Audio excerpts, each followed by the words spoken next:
Thank you, sir. Thank you. Thank you for giving me such an opportunity, and good afternoon to all of you. Okay, so now I'm going to share my screen.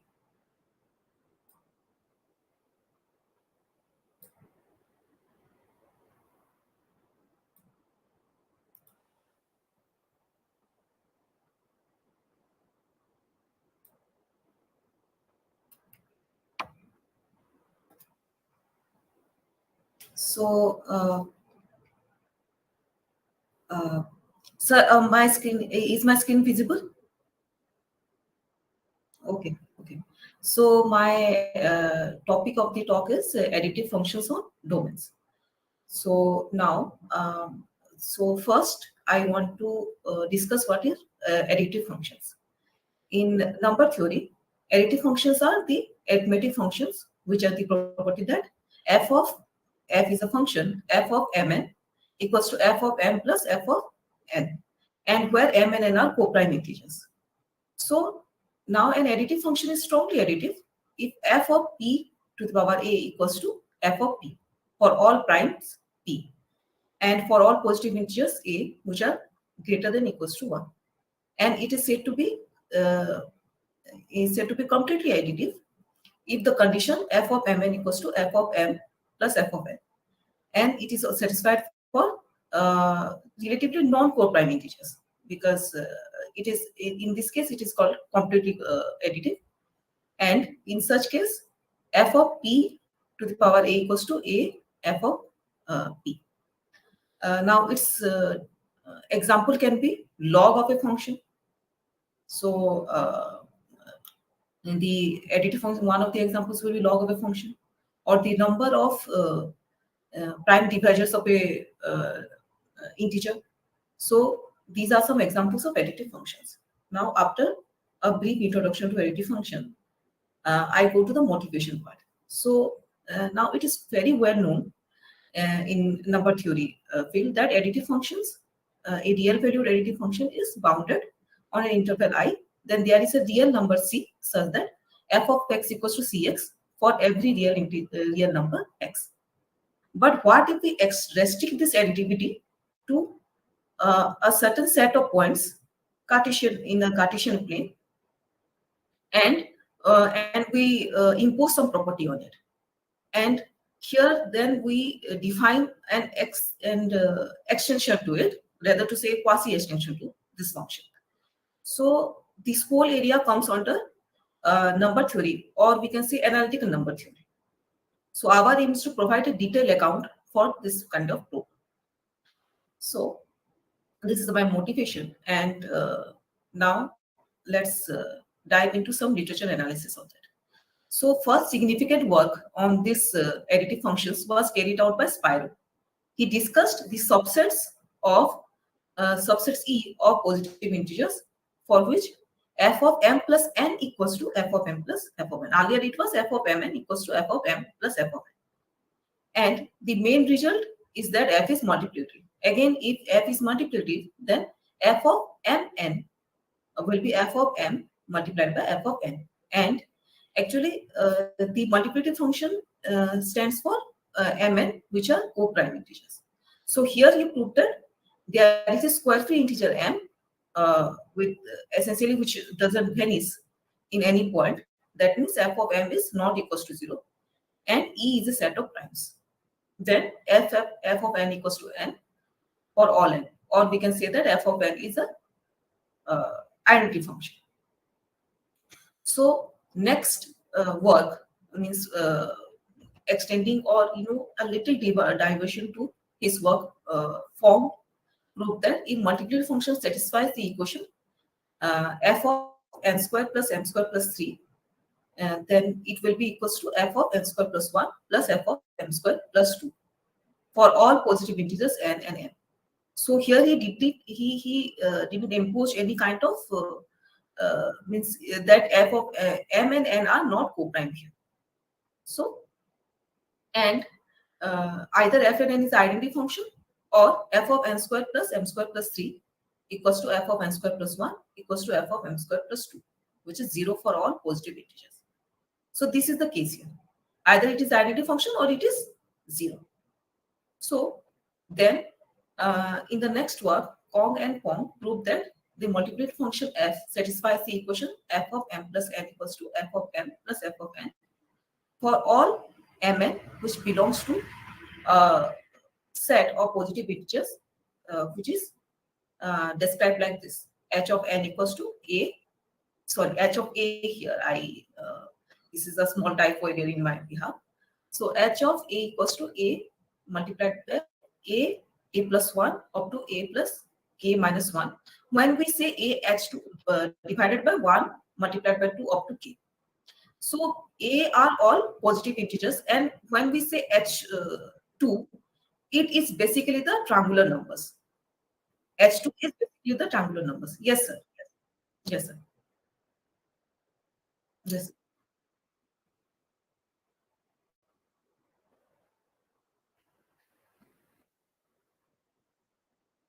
Okay, sir. Thank you, sir. So Hn here, Hn Ha equals to a multiplied by a plus 1 up to a plus k minus 1 divided by 1 multiplied by 2 up to k. So basically H2 here is the set of triangular numbers. If you can notice that H2 is a set of triangular numbers, and S3 is again, S3 will be the sum of the squares of first and natural numbers. So Kong and Plong proved that the multiplicative function f satisfies the equation this for all mn which belongs to H2 and S3. So extending this work of Kong and Pong, Park showed that the multiplicative function f satisfies f of x1 up to xk equals to f of x1 plus f of x2 up to f of xk for arbitrary positive triangular numbers. So here, Kong and Pong did this for two triangular numbers, but Park extended it for k triangular numbers, where k is a finite integer. And then and he said that if this the function, a multiplicative function satisfies this particular equation, then f is an identity function. That means f of n equals to n. And we can here say that he also tried to prove that for other situations it is 0. It will basically vanish. It is either an additive function or it will be vanishing at other points. Now, a general layout of my talk. So, it is well known, as I have discussed initially, that any real valued additive functions is bounded. If it is bounded in an interval, then there exists a real number c such that f of x equals to cx for each real number x. We will discuss some recent mathematical Olympiad problems regarding this. And then we discuss the additive function on some interval, and we study some constraints on it. So we will restrict this the domain, and we'll study how it behaves on that particular domain. And after that, we will finish by making some significant remarks. So now problem 1. So find all the increasing functions, real valued increasing functions, such that f of x plus y minus xy plus f of xy equals to f of x plus f of y for all real numbers x and y. So the problem seems to be very trivial, but it is not like that. It is not actually like that. So this was a kind of Olympiad problem, and we are going to prove find the solution of it. So we shall prove that the function fx is a shift of an additive function. So note that f of xy plus f of z minus f of xyz plus f of x plus f of y minus f of xy equals to f of y plus f of xz minus f of xyz plus f of x plus f of z minus f of xz. So it's proof actually. So if some people, I know listeners would not be able to easily figure out this, but if I say that its proof is it is easily available in internet, and it uses the results as a set of exception from the Goldbach conjecture. So the time is restricting me. Otherwise, I would have discussed this problem in the case of primes also, because this kind of problem is very much widely been studied in case of primes, and many researchers are studying this right now. So hence f of xy plus z minus xyz plus f of x plus y minus xy equals to this. Okay, so sorry. Now setting is zx equals to 1, we find that f of xy plus 1 by x minus y plus f of x plus y minus xy equals to f of 1 plus x plus 1 by x minus 1. Defining now another defining a function which is g of x equals to f of x plus 1 minus f of 1. We have g of xy plus 1 by x minus y minus 1 plus g of x plus y minus xy minus 1 equals to g of x plus 1 by x minus 2. Now, before going forward, I need to specify that f of 1 is not essentially here 1. We have not proved it. But in the previous, previous literature analysis that I have shown, in those literature analysis, in those papers, f of 1 is proved to be 1. In this case, it is not the case. So now consider the system. A equals to, I'm taking a system, A equals to xy plus 1 by x minus y minus 1. And B equals to x plus y minus xy minus 1 equals to, which is equals to minus x minus y, y minus 1. Sorry, this is a typo error. We find that B equals to this minus x minus 1 multiplied by y minus 1. And A plus B plus 2 is basically 1 plus x plus x. Now this system has real solutions AB, where A plus B is strictly greater than 0. Thus, for all A, B and A plus B, we have G of A that we have defined here, G of A plus G of B equals to G of A plus B. Now considering A, B such that here in the first case, we have considered A plus B strictly greater than 0.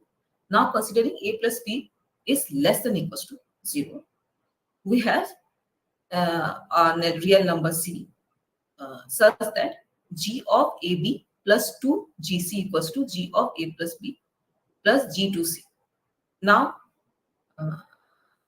now we can have this condition that this will be equals to g of a plus b plus 2c.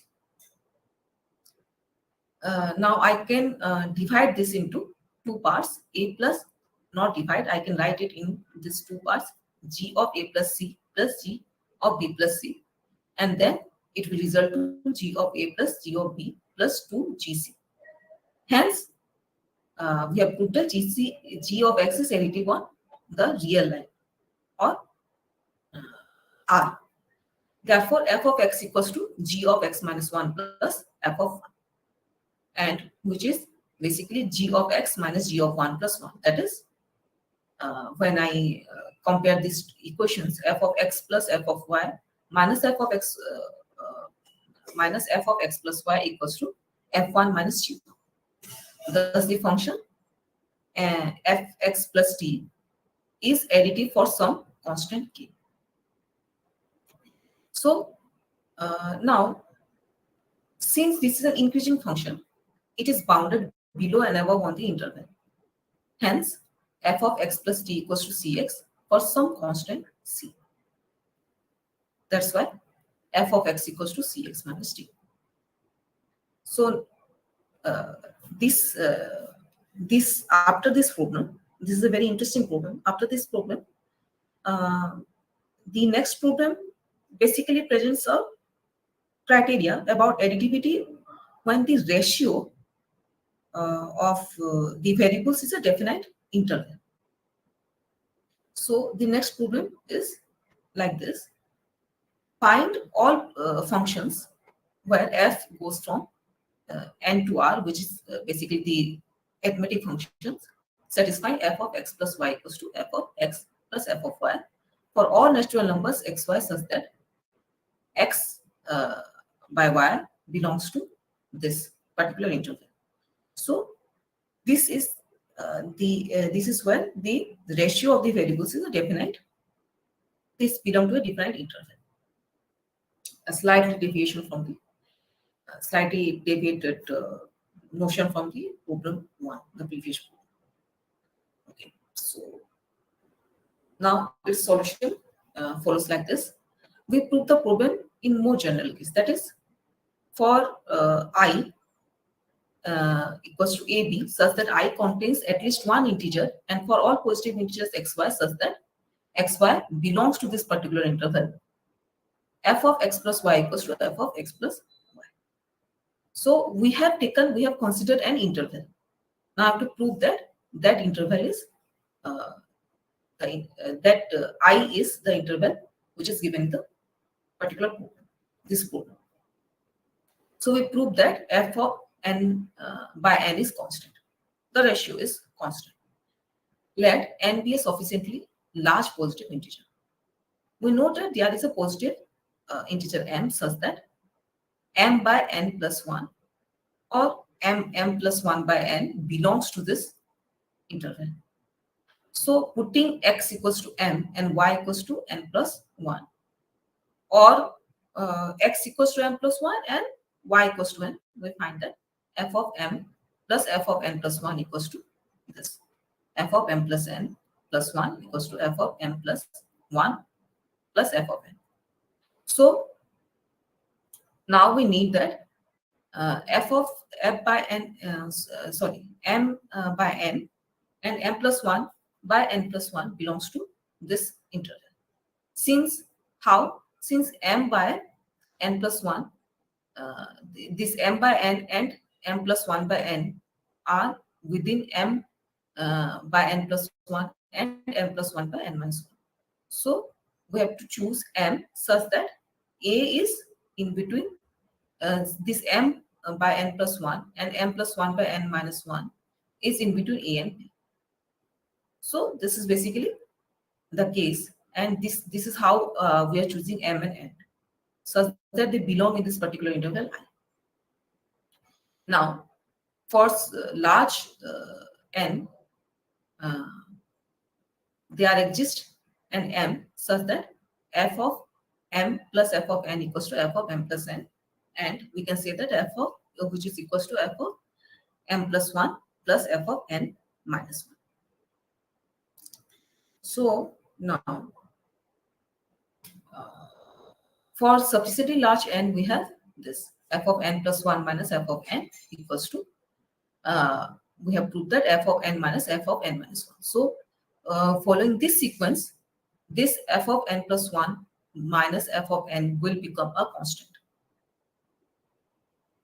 So, and again now we can write that f of n equals to n minus k multiplied by f of k plus 1 minus f of k plus fk for all, where we take for all n greater than equals to k.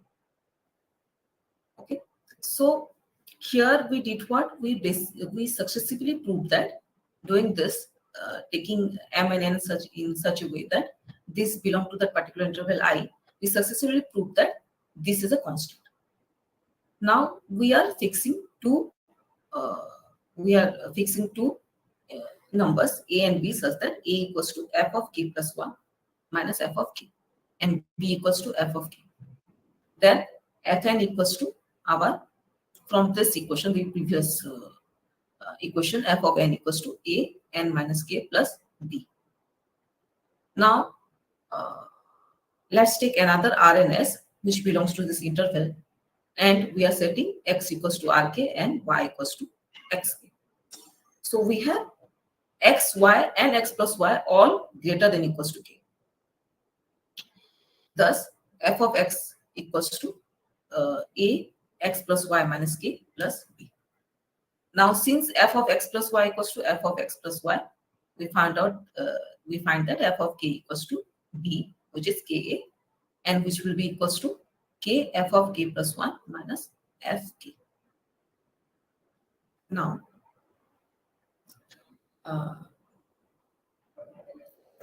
f of k equals to f of k plus 1 divided by k plus 1. Now taking it as a c, some real number c, fixing this as some real number c, we can say that we can get that f of k equals to ck, and this implies that f of n equals to n minus k, f of k plus 1 minus f of k plus fk. So this basically boils down to Cn for all n greater than equals to k. So now we have to prove the statement for only finitely many positive integers which are less than k. For greater than k we have proved. Now we have to find out for less than k. Let k be the largest positive integers such that f of t is not equals to ct. Then we again take another v belonging to that particular interval and set x equals to vt. The same process is being followed. The process is very similar to the previous case. Actually, this process is very similar to the previous case here. So we are fixing x equals to vt and y equals to t, and such that x by y will belong to this interval. Hence, f of v plus 1t equals to f of vt plus f of t. Now, if v is greater than 1, then v plus 1t will be greater than t. Hence, we have f of v plus 1t equals to c v plus 1t, or we can say that f of vt equals to c vt. So, this contradicts the choice of our t. And if v equals to 1, then v plus 1t will be greater than t. Hence, we reach at a contradiction. So, this problem gives us a criteria on which we see that the additivity, we have studied the additivity at the ratio of the variables. Now, yes.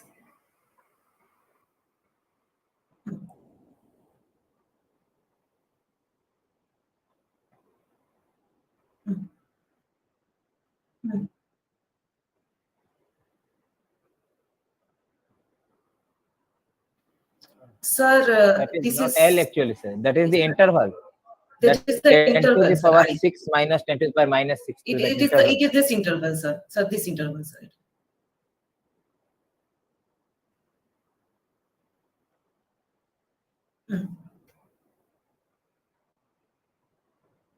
Yes, sir. Okay, sir.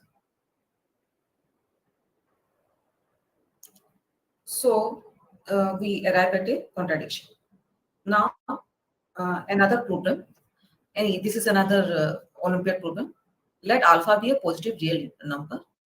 Find all the functions for all the arithmetic functions for which all the positive integers can for which this particular uh, equation is satisfied. That f of k plus m equals to f of k plus f of m, where the positive integers k and m are such that alpha m equals to k, which is strictly less than alpha plus 1 m. For finding the solution of it, we have to prove the following lemma. The lemma is, for n sufficiently large number, there exists a real number u such that alpha n plus 1 equals to u, which is strictly less than alpha plus 1 multiplied by n plus 1, and alpha m equals to u plus 1, which is strictly less than alpha plus 1 n. So now we have to prove that alpha n is less than alpha n plus 1, which is equals to u, and this will be subsequently less than alpha plus 1 n plus 1. Now this is obvious for n large enough. Now for u we have n plus 1 alpha, which less than alpha n plus 1, and which will be which equals to u, and which is again less than alpha plus 1 n plus 1. Now for existence of such u, we must have alpha plus 1 multiplied by n plus 1 minus alpha minus this alpha multiplied by n plus 1 equals to 2, and again n equals to 2 alpha plus 3. So if we take this kind of a larger n, then we are done with this proof. So now going back to the solution of this problem, we have the following equation, which leads to the solution of the problem. F of n minus 1 plus f of u plus 1 equals to f of n plus u equals to f of n plus f of u. Thus, f of n minus, from this previous equation, f of n minus f of n minus 1 equals to f of u plus 1 minus f of u. So we have f of n plus 1 plus f of u equals to f of u plus 1 plus f of n. That is, for if when we take n greater than the floor function of greater than equals to the floor function of 2 alpha plus 3, as here we have seen where n equals to 2 alpha plus 3. If we take the floor function, n is greater than equals to the floor function of this, then the quantity f of n plus 1 minus f of n remains constant only. So f of n plus 1 minus f of n equals to f of n minus f of n minus 1. Now if I set another n naught, which is equals to 1 plus the floor function of 2 alpha plus 3, we have or for all n which is equals to n naught minus 1, f of n plus 1 minus f of n equals to f of n naught minus f of n naught minus 1. So this is, I'm making sure that this is a constant. This remains the constant. So I am taking another n naught. So from this, I can say that obviously this n naught equals to 3. Then we can find that f of n equals to n minus n naught plus 1 multiplied by f of n naught minus f of n naught minus 1 plus f of n naught minus 1. So now the proof is taking a little longer. So I will summarize it. So now f of k plus m will be I will be getting this f of k plus n in the similar fashion, like this. This is for f of n only. I'm getting this f of k plus m in the similar fashion, where n naught, I am fixing this m equals to n naught, and alpha m equals to n. So alpha m equals to k, which is strictly less than alpha plus 1 n. Now comparing the equalities, we get that n naught minus 1 multiplied by f of n naught equals to n naught multiplied by f of n naught minus 1.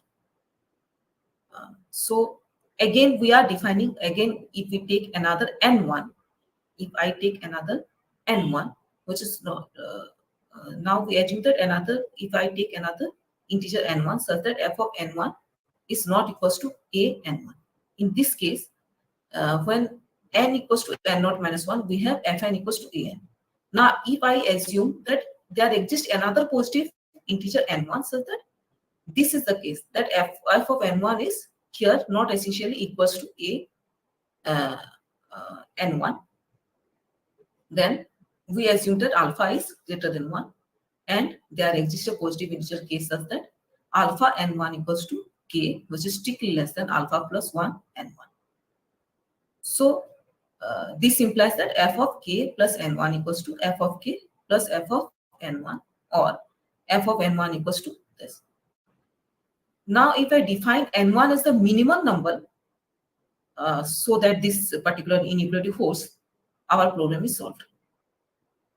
If alpha equals to 1, then alpha n1 equals to n1, which is less than, which will be strictly less than alpha n1 alpha plus 1, because alpha is equals to 1. Then from this previous from the previous equation, f of 2n1 equals to f of n1 plus f of n1, and so if we define n1 as the maximal value for which this equality holds, f of 2n1 will be 2an1. So now we have found this.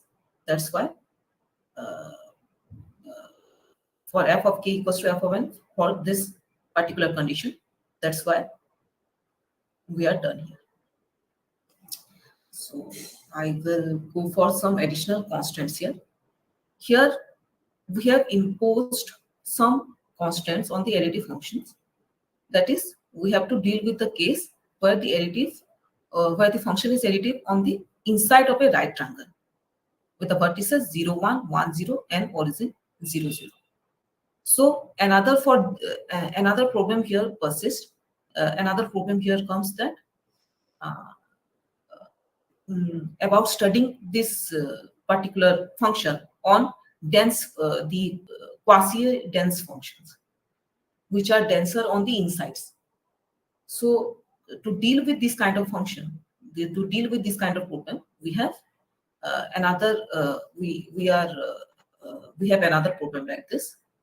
Let f is a function from 0, 1 to r, such that for all xy and x plus y, all x for all xy, x plus y belongs to this particular interval, then f of x plus y equals to f x plus fy.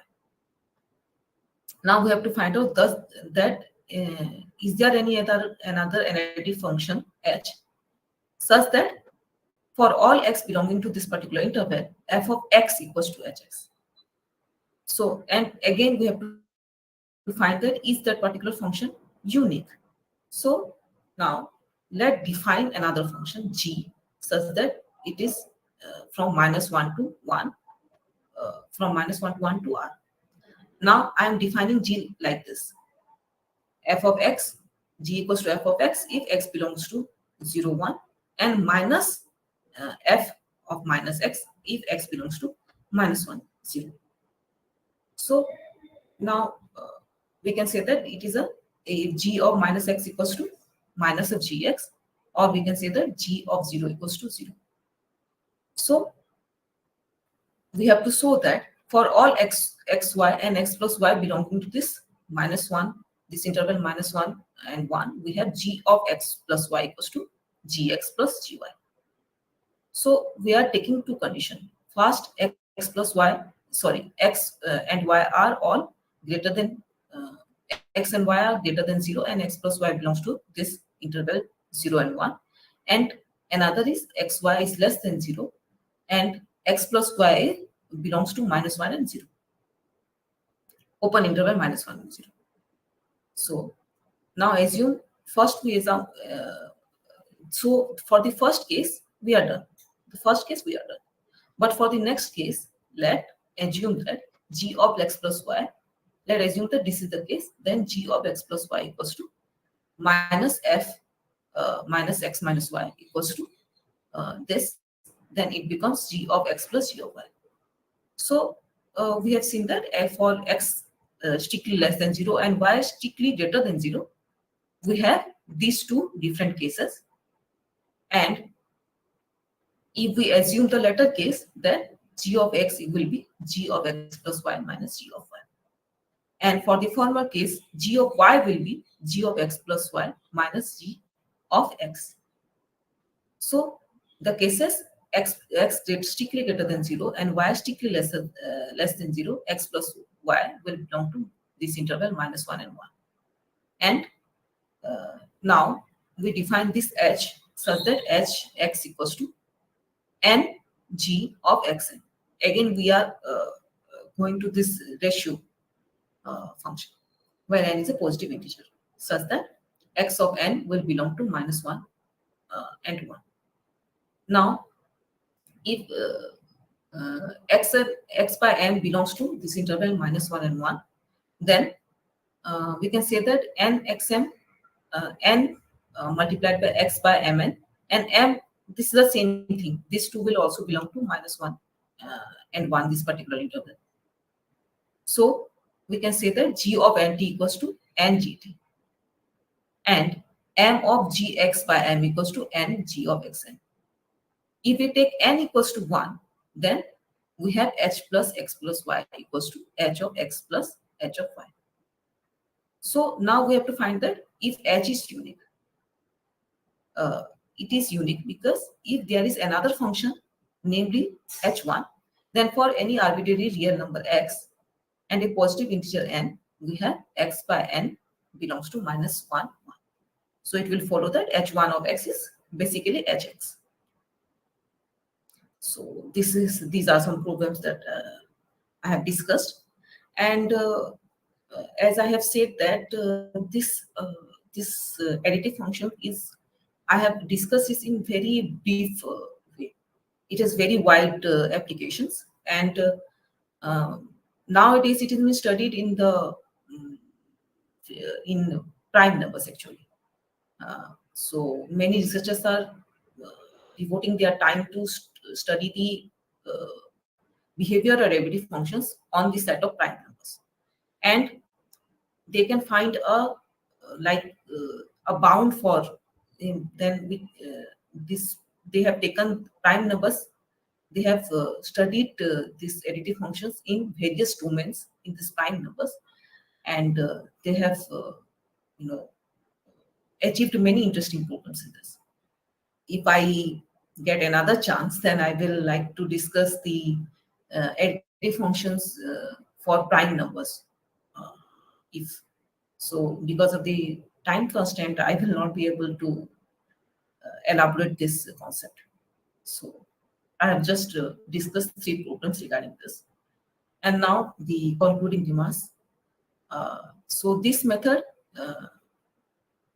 is used for solving some challenging problems. And the main approach is that sometimes when we extend the domain of a problem, we can uncover many various hidden facts about it. So this is just basically the linchpin of our argument was we were trying to find either an extension or a quasi extension of a function that is additive and is identical to our function under the study of some certain domain. So this was basically our focus here. Then based on this auxiliary criteria of that function, we can also characterize our quasi extension function to solve many functional equations actually. So these are some future scopes for the listeners here. Okay, so these are some of my references. I have taken help of this articles and presented this particular talk. Thank you.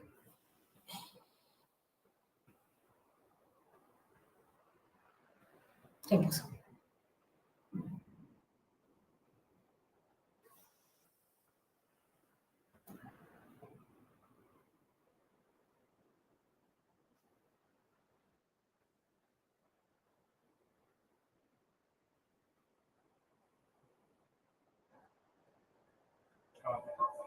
Thank you.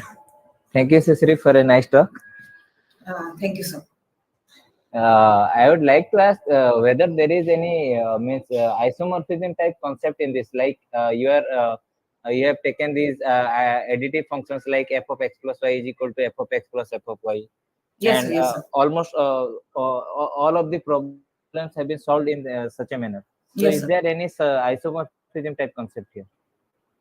Yes, sir. When we go for dense function or path connected functions, then an isomorphism, this concept of isomorphism can be achieved.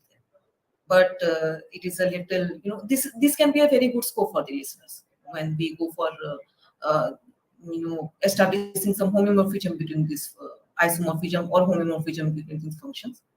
See, basically when we extending our additive function to quasi continuous manner, then we are again studying this homeomorphism part means the we are studying the density and the part connectivity of the function. So it is a little the study in this part is a little now it is not that much explored, but it is a very good concept for the listeners actually. It can And be achieved. thank you, ma'am. And what about this speciality of this 10 to the power 6? Because that interval is just means interval is very small. So 10 to the power 6 plus or minus some epsilon quantity. So is there any speciality about this 10 to the power 6? Why this 10 to the power 6 only? Can any other interval be made with like higher powers of 10 or any number which is greater than or less than 10 to the power 6? Sir, for this we need to get into the skin of again the density of this function. So it was just an Olympiad question imposed in 2010. So I means and for this particular program there is but this solution is there. Again, if you get to study the density of this function, so how dense it is and how it behaves means in a in other kind of moments, you will get to know. You can find epsilon much lesser than this. Okay. So dealing with every questions like this means needs specific interval and a specific type of function basically. Means Yeah, yes, property should yes, be considered in a particular manner. yes, sir, yes, sir. Thank you, ma'am. Thank you, sir.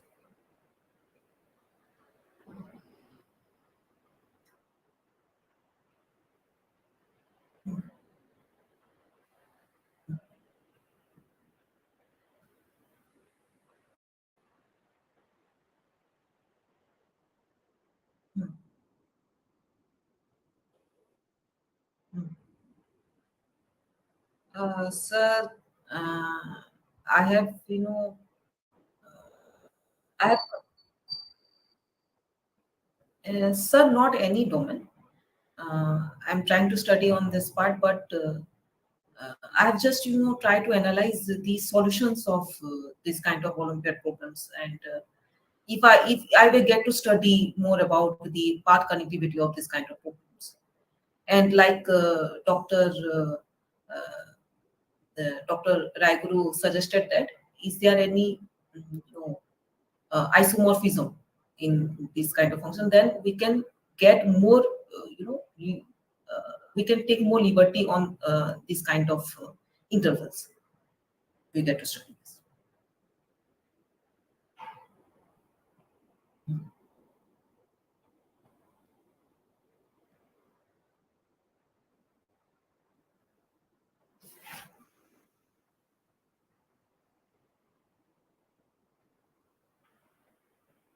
Can I stop sharing, sir?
Thank you, sir.